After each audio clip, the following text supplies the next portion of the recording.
I could not handle the way I looked, and I didn't feel supported in the marriage I was with the way my body had changed. And I had also seen so many people around me having plastic surgery, and it just seemed like the thing to do.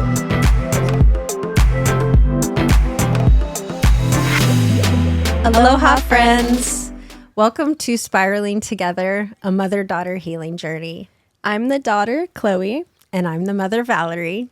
Our mission is to create a safe, nurturing space where mothers and daughters can begin a journey of healing and empowerment together. Through heartfelt conversations, shared experiences, and our personal insights, we aim to foster deeper connections, strengthen bonds, and inspire growth. Before we dive into today's conversation, we want to take a moment to express our heartfelt thanks to all of you who are tuning in. Your willingness to expand and grow with us inspires us each day, and we are honored to have you as part of our community. If you haven't already, please check out our links below and follow us on your favorite platforms so you never miss an episode. Let's get ready to unravel the spiral together.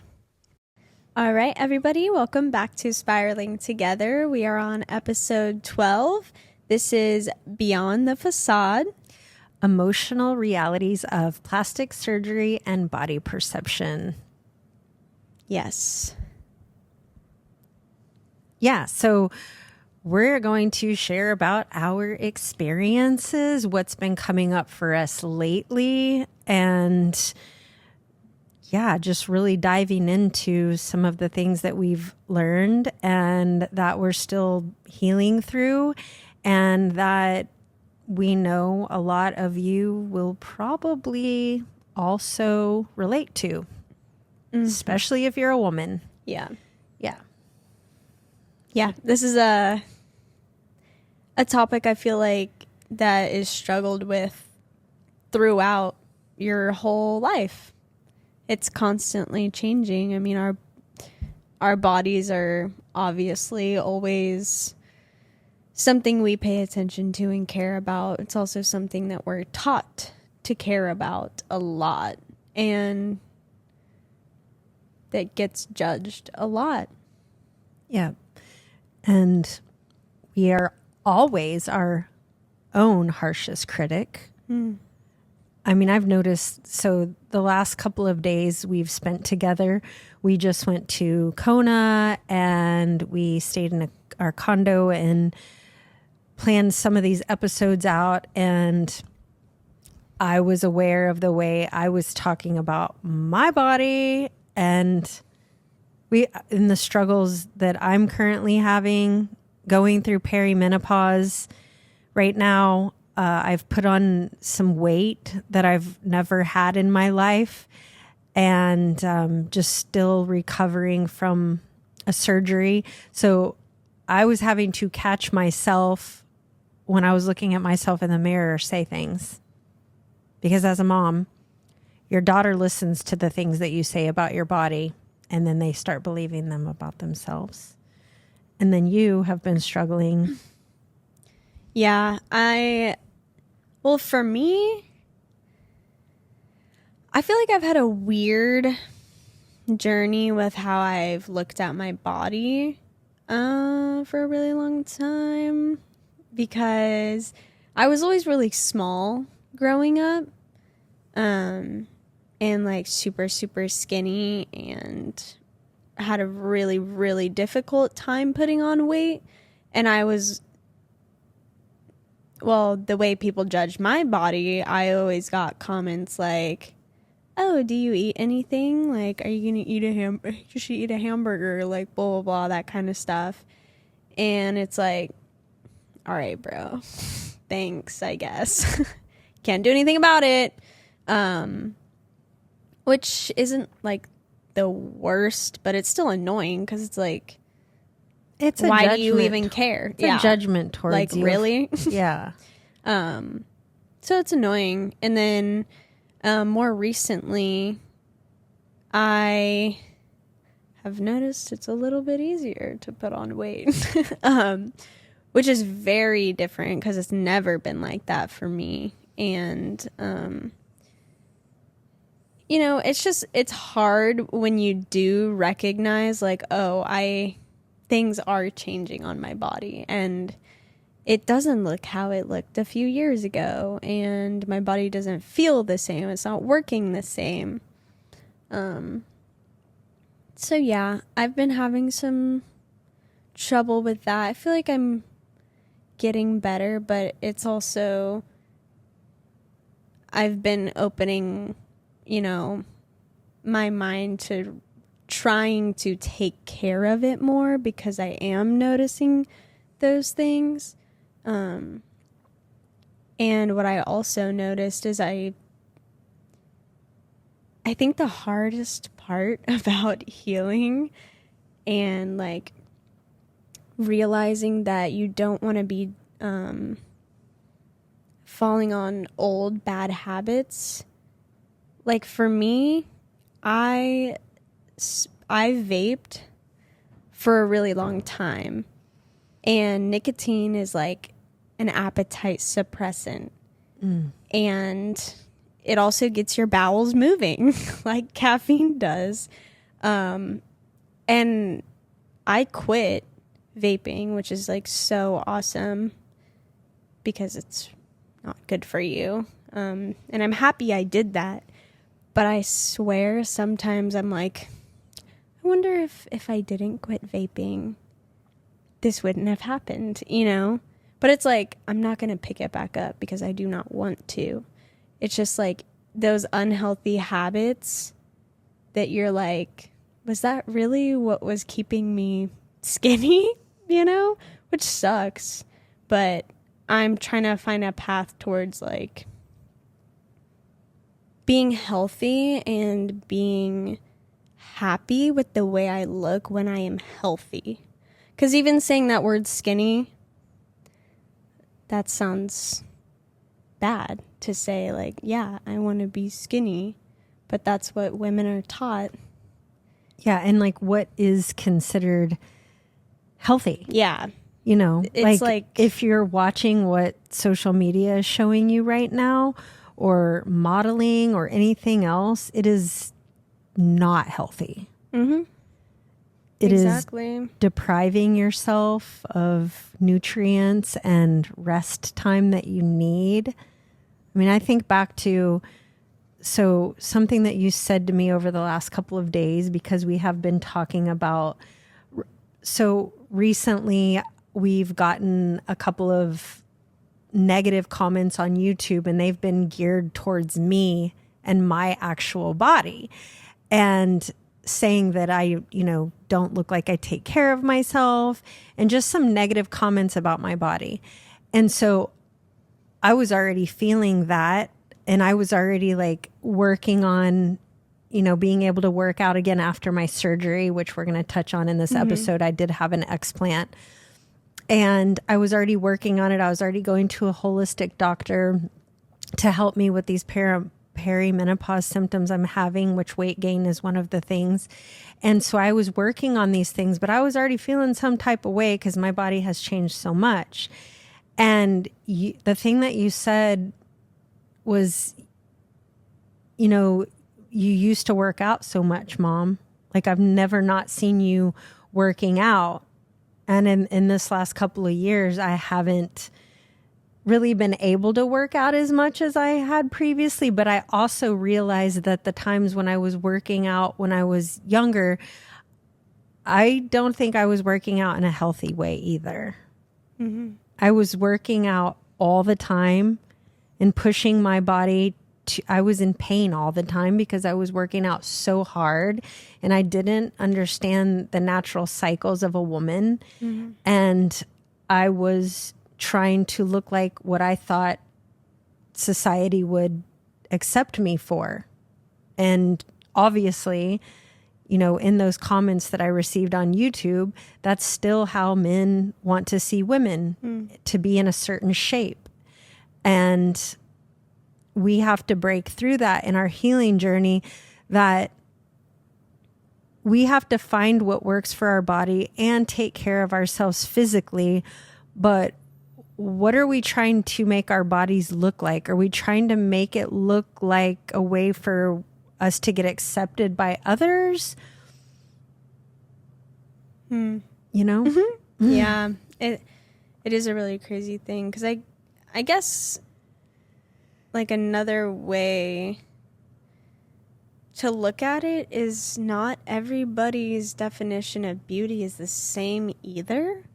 So it's a really weird like thing that we all think we have to look a certain way. We all think that certain things make someone beautiful. But just because you might think a certain physical attribute is beautiful, I might think it's not. But we often look to society and, like what's on the front page of a magazine or who's a model, etc. And whatever that is at the moment, we're like, oh, I need that, right. And especially as women, I mean, everything is catered to our physicality and the way we look. Mm-hmm. And even with aging or anything, there's like these anti-aging campaigns, and it's just so heavily pushed out. But when we start healing and understanding that our bodies are literally vessels for our souls to have time on this planet, we start being able to see that it is important to take care of yourself physically, mentally, emotionally, spiritually, but our bodies are not the only thing that is important to take care of. Yeah. It's just a piece of it. And the way that we've been taught that we have to alter them to be accepted, to accept ourselves and be accepted by others it's a tragedy. Mm-hmm. Yeah. I mean, we have such an emphasis on your outside looks and what you look like on the outside, and we just stop caring so much about the inside and what we're fueling ourselves with, what we're putting inside our bodies, what we're not putting inside of our bodies. I mean, I have heard girls my age be like, oh, I already ate, breakfast. Like, I can't have a snack until this time or something. And I'm like, and you're hungry? Like, girl, and I mean, I've done that to myself too. Right. Like, we all do it, but it's just like, it's so heartbreaking to hear, like, girls say that. And it's just like, I don't know. We all have our own struggles with the way that we see ourselves and why we think that we have to do certain things, like not eat food when we're hungry, right, or put something else in our body so that it causes us to not be hungry, like, or work out to the point where we hurt ourselves, mm-hmm, or cut our bodies open and put implants in, or cut pieces of our bodies off. Mm-hmm. Aloha, listeners. We hope you're enjoying this episode of Spiraling Together. We're just taking a quick break to remind you about a few things. If you're loving what you hear, we ask you to please follow, like, and subscribe to our podcast. Your support helps us reach more people who might benefit from our conversations.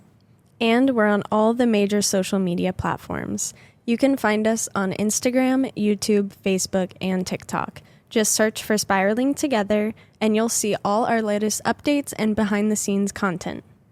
We absolutely love hearing from you. Your comments, likes, and shares mean the world to us.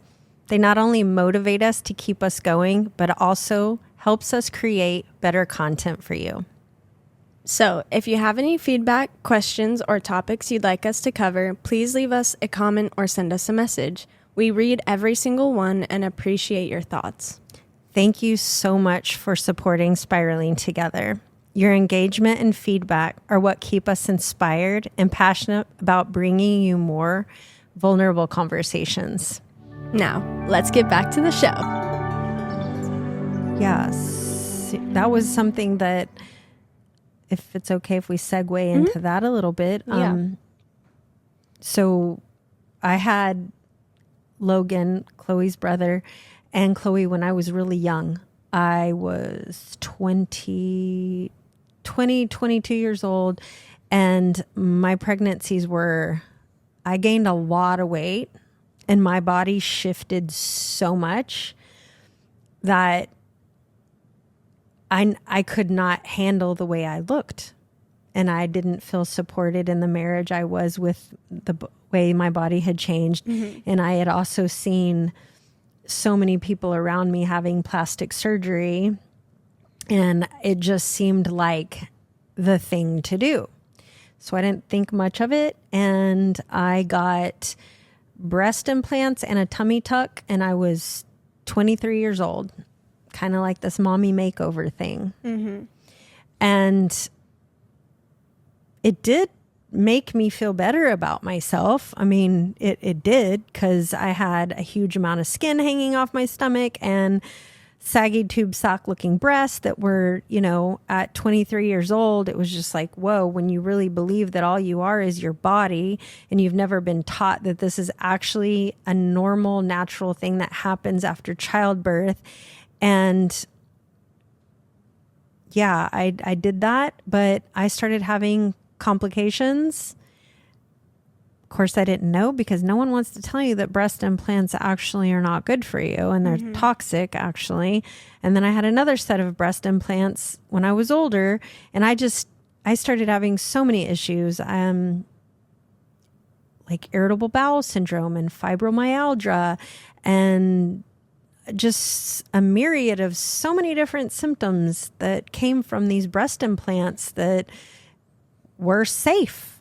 They're safe. But a few years ago, I realized finally, when I was going through my own healing journey, that I actually wanted to feel what it was like to be fully myself, and that these breast implants were causing harmful symptoms within my body. I didn't want to believe it. I didn't want to believe I was lied to. I didn't want to believe that the majority of people I know have implants, and that we've all been fed this lie. I didn't want to believe it, but the doctor I talked to and told him about all the symptoms I was having and the amount of pain I was in, he was like, "You have breast implant illness."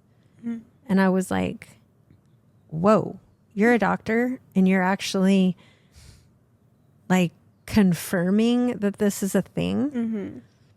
So I decided to explant.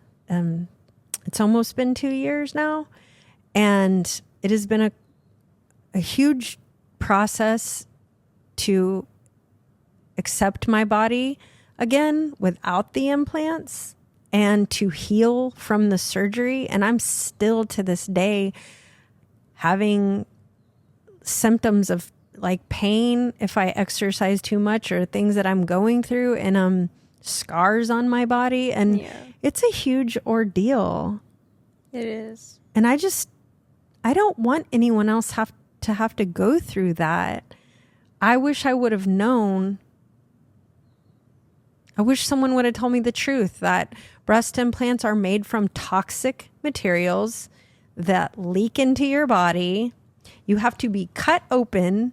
You have to go under the knife. You have to go under anesthesia. They don't last forever. They only last for about 10 years. There are no safe breast implants. But it makes so much money for everyone. And that's the whole thing. All of these things in our society that are pressuring us to go along this anti-aging journey, and all of these beauty products, makeup, and I mean, I'm not against makeup. I'm not saying that. But a lot of the things are just because it's capitalism. We live in a capitalistic society. And then there's also the women are more likely to go shopping, and then the pink tax thing, and then da da da da da da. There's a whole rabbit hole to go down on that one. Yeah. But yeah, capitalism fuels a lot of what happens in like the beauty standards, and it's exhausting. It is. And I think the plastic surgery thing, well, I was gonna kind of share, I've talked to you about this before, like when I was growing up, I didn't know that you had breast implants. I remember being in middle school, and I was a late bloomer, and I remember my friends, like, you know, started going up in cup sizes and whatever. And, like, some of them would wear push-up bras and stuff, which, who cares? You do what you want. But I was, like, I had really small boobies. And I was, like, you know, I started to get insecure because I was like, what the heck? You know, like, why am I not growing? Whatever. And I remember one of my friends was literally like, doesn't your mom have big boobs? I'm sure yours are going to grow. And I was like, I think you're right. But, you know, I was like, oh, yeah, my mom does have like bigger boobs. And then I was like, I guess I just have to wait. But it's like that whole, like, even girls, like, we're just so used to this idea of, you know, what's supposed to happen to your body or what's going to make you beautiful. And then, like, if it doesn't happen, or that it's, like, not necessarily naturally happening, it's just, like, it's almost like, what's the word that I'm looking for? Or just upsetting, I guess. It's like, if you naturally can't get what everybody wants, it just sucks, because then you feel unwanted. You feel like no one's going to think you're attractive.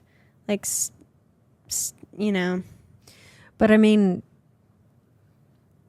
do big boobies really make you more beautiful? Like, well, I mean, that's the point. It kind of like, goes back to what you were saying earlier. Some people think certain attributes are beautiful and some people don't. But if, like, society, like, blows it up to be like, this is the standard of beauty, right, then everyone starts believing that. But, and I think we touched on this on our car ride to Kona, but it was the thought that, like, when you're looking for outside validation, a lot of the time you're looking for it from the opposite gender. Yeah. And who's the one that's deciding what looks good on a woman? It's usually a man. What does he like to see? They're very visual creatures. And when you're looking for that outside validation, if you don't have those things that a man wants, or a suitor or your partner or etc., you feel not good. You feel unwanted. And that's why we looked at plastic surgery sometimes. Yeah. It's a hard thing to, I mean, like you said, it was your body changed so much and you just didn't know who you were anymore, because I mean, pregnancy is a drastic change on your body. Yeah. And that scares me. Yeah. Again, it's like we just aren't really taught that it's okay for our bodies to change, that's actually okay. And that when we choose a partner and we go through pregnancy, you know, be realistic about your wife or whoever that just gave birth to your child. Yeah, their body is not going to stay the same because they brought a child into the world. And they might get stretch marks and their boobs might not be as firm as they were and all this, but sure, your body changes too. Like it's just, this is a natural, normal part of life. And our society praises the young female body so much. Like it is just the most, what I'm trying to say. I don't know what I'm trying to say. I get what you're saying. It's like the pinnacle of right. It's weird. It's the virgin, whatever. Yeah, it's weird. But let's be realistic. Like we grow up and our bodies do change, and we're not, this kind of makes me go into we're not sexual beings our whole life, like if we were meant to be always like sexual and sexually attractive bodies, we would come into this world immediately having sex and going out, but things change, so it's really being able to get the connection within yourself and know that you are more than just your body, that you are a beautiful soul within inside and your body is the vehicle. But it does take a lot of, like we have affirmations up in our showers and on our mirrors to help remind us, because this is so programmed and ingrained in us. Yeah. Even if we truly know these things, it doesn't mean that when we go to the mirror, I shaved my hair off like, I don't know when that was, like 4 months ago or so. I don't know. And as it's growing back, it's been a struggle for me. I'm not going to lie. Like it's been a struggle. I mean, you can see Chloe's hair, this long, curly, beautiful hair. I also have long, curly, beautiful hair, but I shaved it off. I'm going through my own journey of accepting myself more and more. But as it's been growing out, it's been like, oh my gosh, it's been difficult, Yeah. Which I even think that's another thing that we could touch on is our curly hair. For me, when I was a kid, dude, I hated my curly hair so much. Why? I don't know. I guess like my friends all had straight hair and stuff. And it's like, it's that saying, you always want what you don't have. And I was constantly straightening my hair. And were you watching me straighten my hair? Yeah. Because you did that a lot too. I did it because I didn't like my curly hair because I was told by someone that they didn't like it. Yeah. And because they didn't like it, I didn't feel like I would be loved and accepted by that person. And so I straightened it. So you watched me not like my hair, which taught you probably not to like your hair too. So I'm sorry about that. But I even remember like going to get my hair cut and stuff and like it being curly and then it being curly and stuff. Oh my gosh, your hair is so gorgeous. And I was like, no, it's not. Like I wouldn't even believe them. I was just like, okay. I don't care what you have to say.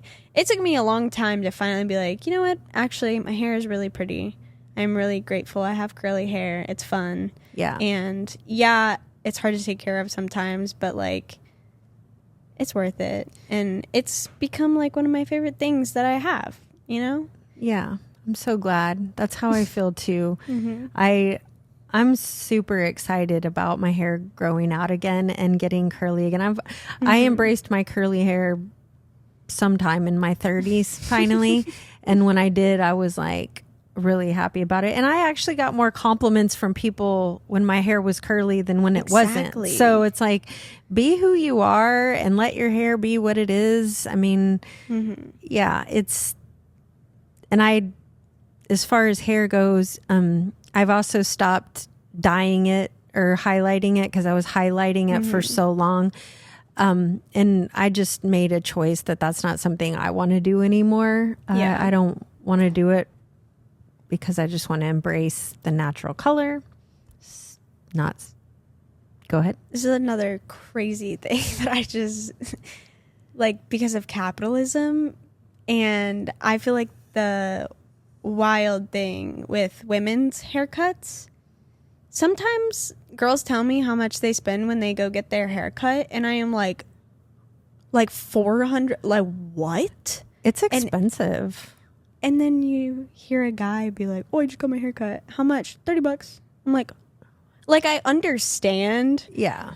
It's definitely different. Like Yeah. how much hair is being cut, et cetera, et cetera. But I am like, dude, it's gnarly. Do you remember when difference. we were at Target in the line and one of the aunties was like, oh, I like your hair. Mm-hmm. And then we got in that whole conversation with a whole bunch of women that were saying that, yeah, we don't dye our hair anymore and we like it better. And this was like so many women just started chiming in. Four ladies. About how it was just, well, it was annoying to sit in the salon chair for 3 hours and then how much it cost. And then, you know, chemicals going into the environment and all of these other, or even breathing them in or whatever. Which, yeah. I have another thing. You remember when I dyed my hair black? Yeah. So that happened. The only time I ever dyed my hair. Mistake. Anyways, then when I got it all stripped out because I was like, this is insane. And I was like, the upkeep that this would take, the amount of money and time it would take, insane. And I had to sit under the things where it put the like heat, the dryer. What do you call it? The dryer? Yeah. Sure. Yeah. I don't know. Yeah. And the chemicals smelt so insane that I threw up. I literally had to go to the bathroom and I threw up. Wow. Yeah. I don't dye my hair anymore. But yeah. Yeah, that was like, I was just like, dude, what? Like, why does it smell this insane? And I had to vomit. And then I was like, yeah, I can't sit there anymore. Yeah. And I mean, obviously, I did highlights for so long. And so, like, we're not shaming anyone if you do your hair. Yeah. Yeah. We're never, anything that we're talking about isn't like, you do you. It's just that sometimes you decide you want to make a change. Yeah. And one of the biggest reasons for me, I mean, I'll be honest, where I live now, it's like really hard to find a good hairdresser. Mm-hmm. And I'm living in the country, like on a farm. And so I was having a real hard time getting my hair done here. And so I just decided to allow it to go natural. Aloha, beautiful souls. Before we continue, we have something exciting to share with you. We've been using Kono Nutrition products for the past 6 months, including their lemon lime pre-workout, protein powder, and vitamin D3 K2, and we are absolutely loving them. That's right. I've completely kicked harmful energy drinks to the curb because Kono's lemon lime pre-workout gives me a clean boost without the crash. It's been a total game changer for my energy levels. We decided to try Kono Nutrition after hearing Alex Connolly, cancer survivor and founder of Kono Nutrition, on the Higher Self podcast by Danny Morell. He discussed the harmful ingredients often found in supplements, which made us rethink our choices as we know what we consume matters. With Kono, we're getting clean, effective products that we feel great about using. And because we want you to experience the same benefits, we have a special offer for you. Use our link in the show notes below and get 15% off your purchase at Kono Nutrition. We genuinely believe in these products and we are excited for you to try them out. Thanks for listening. And now let's get back to the episode. But also, you know, I became involved with a certain groups on Facebook about letting your hair go naturally, you know, the color, which graying. Mm-hmm. I have silvers coming in now and I love them actually. And what I've noticed is all of the women that are in that group are so supportive of each other. And it's like they look honestly better when their natural color is coming through. Mm-hmm. They don't look old. Yeah. Like, I don't think that just because someone has silvers coming in or gray that you're old. And also, we got to stop that thought that aging is bad. It's Yeah. a gift to age. Yeah. It's a gift. Mm-hmm. I agree. You know, we only have this lifetime to live, and the longer we're here, the more we get to spend with our loved ones and our animals and all of the things that we're, gifted in this life. Yeah.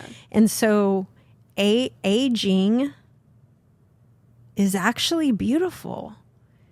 And it's something, if we could learn to embrace and to realize with age comes wisdom and experience, and that we as women have so much to teach the younger generations. When we fully embrace who we are and what we have come to learn and how we can help them love and accept themselves, and not ever have them think that getting older is like this horrible thing. It's going to happen no matter what. And I used to be so scared of it. I used to be so scared to get older. Yeah. Because society likes to just kick out older people, But when you look back in history, you look back at indigenous cultures and other people, they went to their elders. Like in Hawaii, the kapuna. I mean, there's so much wisdom that our elders hold for us. And especially if they're connected into their soul and into their heart and not caught up in the lies of our society.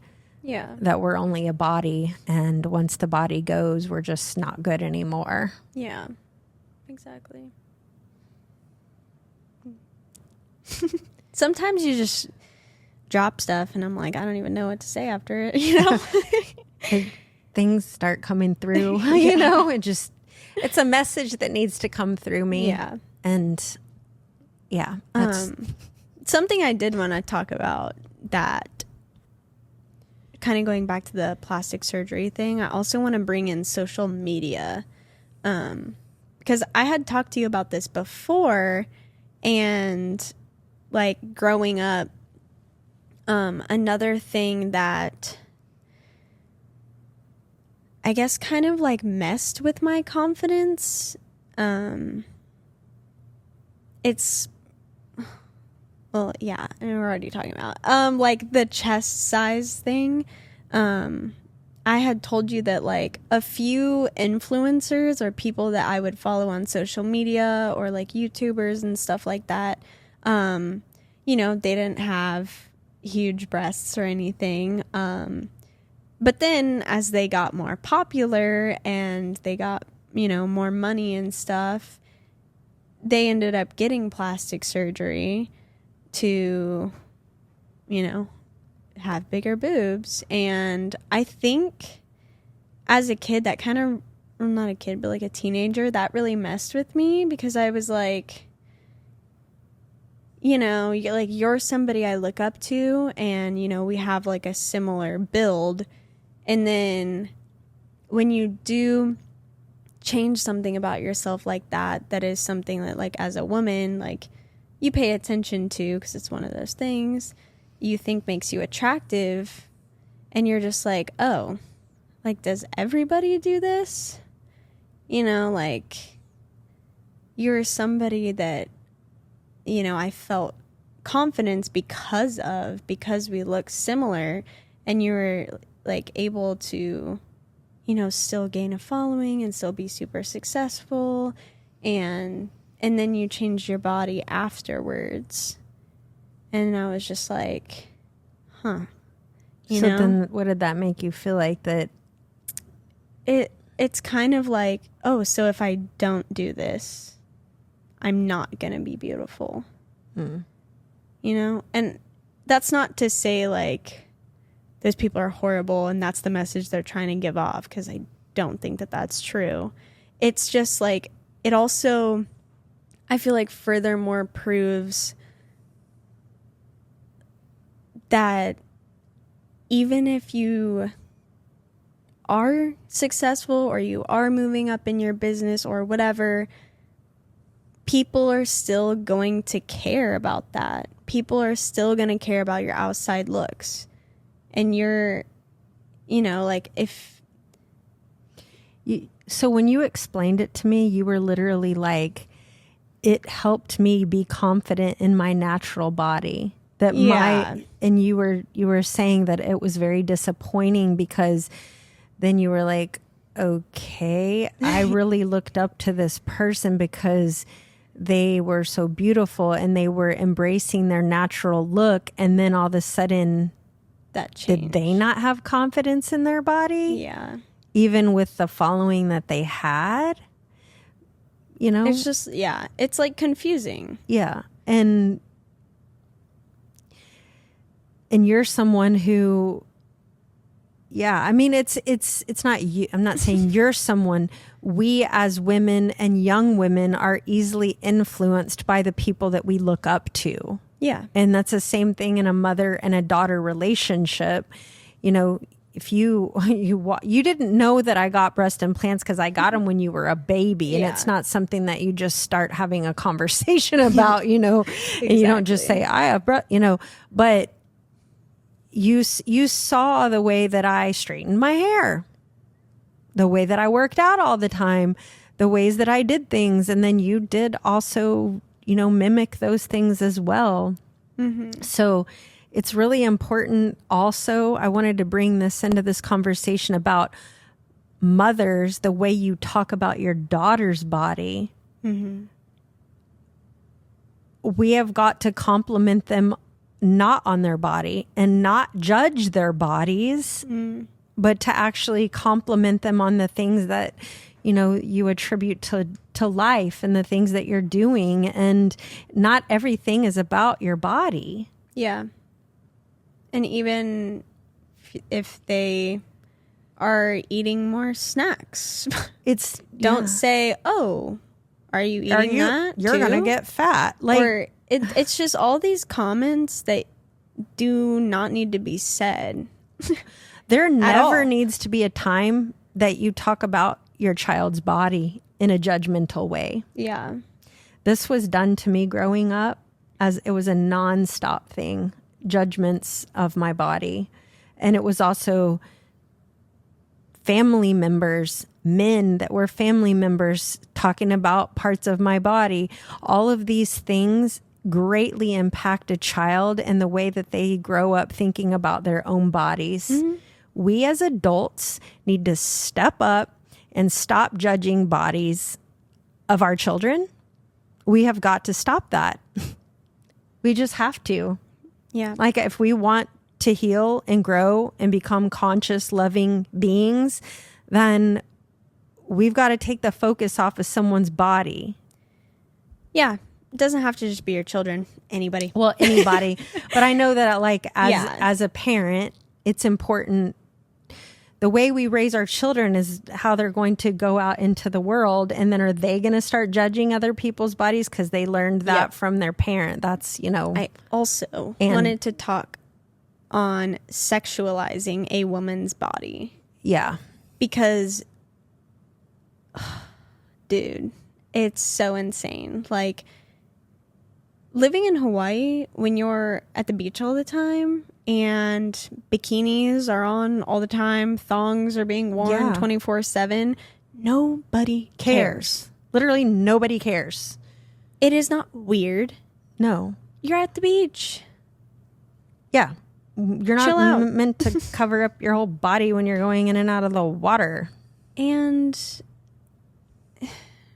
I've just seen so many like videos on social media too that like maybe they didn't even go viral, but like a girl is wearing a bikini and then in the comments it's either like, oh, you need to cover up, like I would never let my kid outside wearing that or something, or there's so many things that are said about women's bodies in bathing suits or whatever, but you know, it's really like you don't really have the right to be talking about somebody else's body and trying to make them feel bad about themselves or trying to push on your morals or ideas of what's right and wrong. At the end of the day, it's their choice because it is their body. Exactly. And bodies are bodies. And we're not meant to. There's so much shaming involved. And I see shaming of women to women so much, or women to younger girls. Yeah. And dude, I've even seen, like, I saw a video of this girl who, like, stuck her tongue out because she was just, like, laughing about something, and then she stuck her tongue out, like, not in, like, a weird way. It was just, like, I pose with my tongue out in a lot of pictures just because that's just what I do.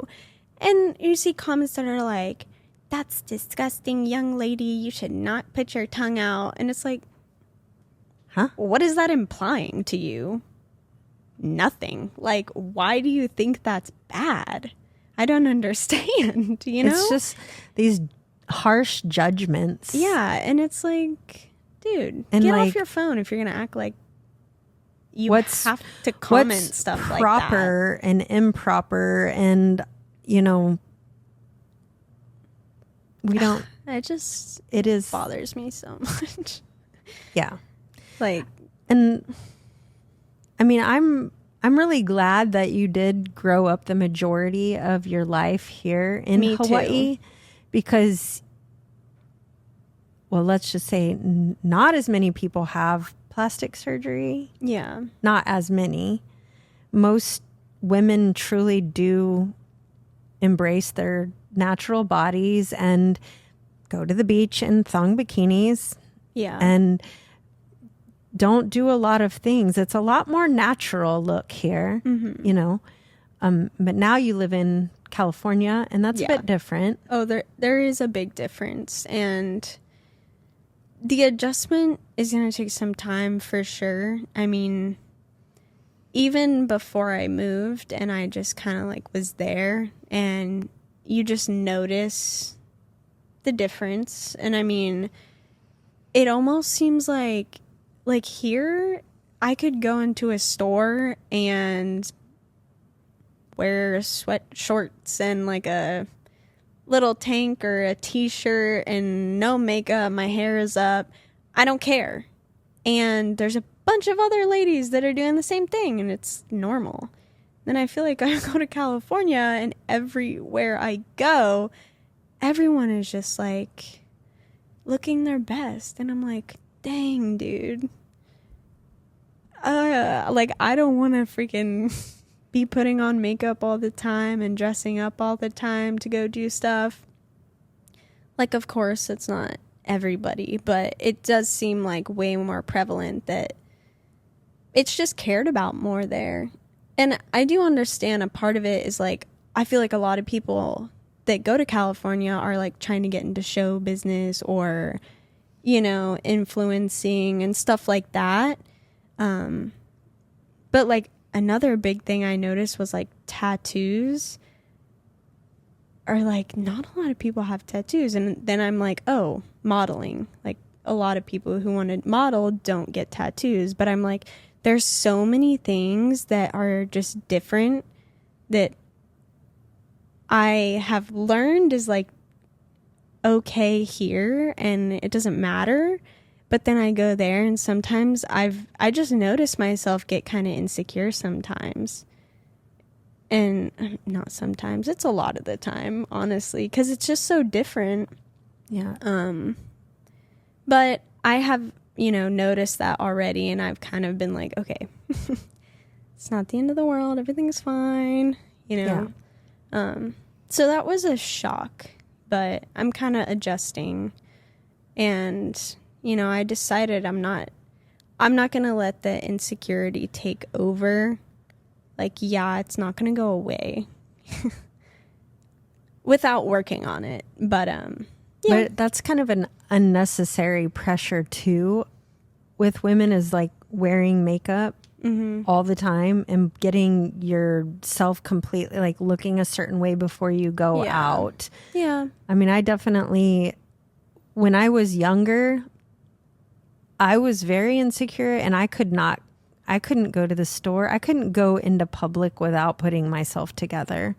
I wasn't able to. I was like, well, what if I see so-and-so and I look like this? Or what if I would have that like insecurity and that worry that like I had to have my face look as good as it could possibly look and all of these things, and that's a lot of pressure. Yeah, it's unfair. Yeah. Yeah. I mean, now I'll go into town literally with, sweatpants on and a whatever, my muck boots but I think what feels good for me now is like, I feel like I usually would decide to get ready and get dolled up for other people. Now, I don't do that. I get ready and I get dolled up for myself. And like if I'm going out and like I want to put on a dress and want to put on makeup and want to do my hair different, then I'll do it. And it makes me feel good for myself instead of, trying to get that validation from others. Of course, that feels good. But when you do it for yourself, it means a lot more. And you're more confident, and it doesn't matter if somebody compliments you or not. If you feel good about yourself, then that's what matters. Right. That does take growth and awareness for yourself. And the understanding, again, that we're not just our bodies. And I will also say, one of my friends has told me this before, that she is not the most comfortable leaving the house without makeup on, but then that made me realize, like, I was lucky to have you who did not start telling me to wear makeup and start, like pushing stuff at me to cover stuff up or whatever, because I never like felt like I wanted it because you told me to do it. I only started doing it because I was like, I didn't really learn that much. And then, I mean, it's really expensive too, but also like, I was just like, well, I might want to put it on every once in a while. And yeah, but I like it when I like it, and I kind of don't like wearing it when I'm not doing much except going to the grocery store. Like I still don't feel the need to put it on. I just do it when I feel like I want to. Yeah, same. Yeah. It's just like every once in a while, I'll throw on a little mascara, a little bit of lip gloss, a little bit of this, that. Yeah. Nothing too much. And then I'm like, oh, this is fun. Yeah. But it's not necessary for me to accept or love myself. Yeah. And it's not necessary for anyone else that I'm with to love me either. Yeah. Yeah. So, yeah, I mean, I feel like just as a woman in general, it's starting to really connect back and starting to see through the things that we have been told or taught and find out, is that really true for you? Are you really only loved if you look a certain way? Mm-hmm. Are you really only worthy of love if you look a certain way? Is it really the end of the world that you're going to age? Yeah. And then as a mother on a healing journey, or just as a mother, if you have younger children, younger daughter, they are going to listen to the way you talk about your body, and they are going to replicate the way that you do things. And if you're hating on your body, they're going to learn to hate on their body. Mm-hmm. And if you subject yourself to surgeries and they know about it, then they're probably going to do the same. And if you judge them and their body, that's going to be crushing to them.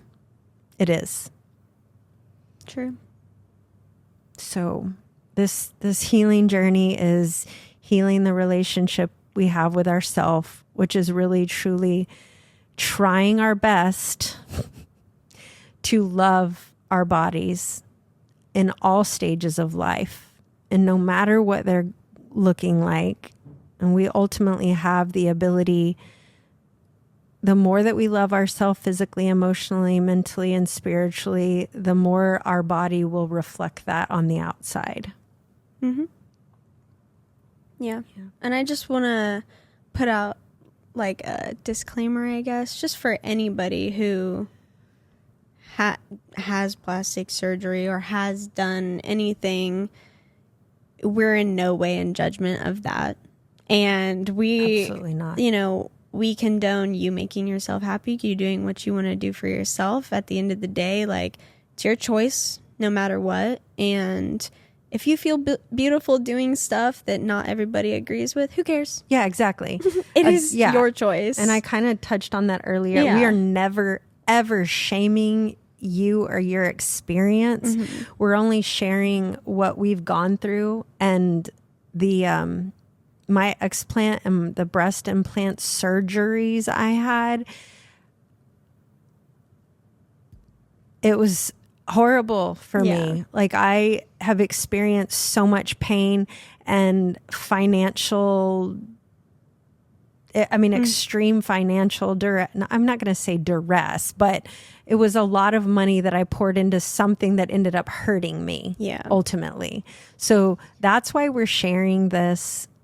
We just want to share so that you can possibly make the choice whether or not you want to subject yourself to that, but also knowing further that you really are a being of love and light and not just a body. And if you need support, we can help. Yeah. So we're going to wrap up this episode. And again, thank you all for your support. If you have the ability to rate us, give us positive comments, please. Positive comments, and follow us. We're on all the social media platforms. And yeah. Yes. Thank you for spiraling with us. Mm-hmm. Yep. All right. Okay. Like we close every episode. Don't judge her, just love her.